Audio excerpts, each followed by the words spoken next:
देवळा तालुक्यातील भावडबारी घाटाच्या पायथ्याशी आज भीषण रस्ता अपघात झाला। पिकअप वाहन आणि ट्रक यांच्यात समोरासमोर जोरदार धडक झाल्याने मोठा अपघात झाला असून घटनेची माहिती मिळताच परिसरात एकच खळबळ उडाली। अपघात इतका भीषण होता की पिकअप वाहनाचा पूर्णपणे चुराडा झाला। प्राथमिक माहितीनुसार पिकअप भावडबारी घाट उतरत असताना व ट्रक भावडबारी घाटाच्या दिशेने जात असताना वाहन आणि भरधाव ट्रक हे दोन्ही घाटाच्या पायथ्याशी समोरासमोर आले। चालकाचे गाडीवरील नियंत्रण सुटल्याने दोन्ही वाहनांची भीषण धडक झाली।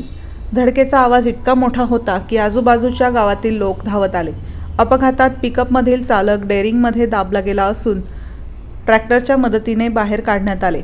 या घटनेची खबर देवळा पोलीस स्टेशनला मिळताच पोलिसांनी तात्काळ घटनास्थळी धाव घेऊन ड्रायव्हरला बाहेर काढून देवळा ग्रामीण रुग्णालयात दाखल केले।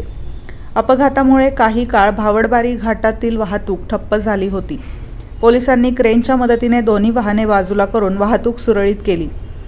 घाटातील वळण, वेगावर नियंत्रण नसणे आणि रस्त्याची अरुंदी हे अपघाताचे मुख्य कारण असल्याचे प्राथमिक अंदाज आहे। पोलीस पुढील तपास करत आहेत। घाटात वारंवार होणाऱ्या अपघातांमुळे स्थानिकांनी येथे गतिरोधक आणि सूचना फलक लावण्याची मागणी केली आहे। वृत्तसंकलन समाधान केदारे, कार्यकारी संपादक, देवळा।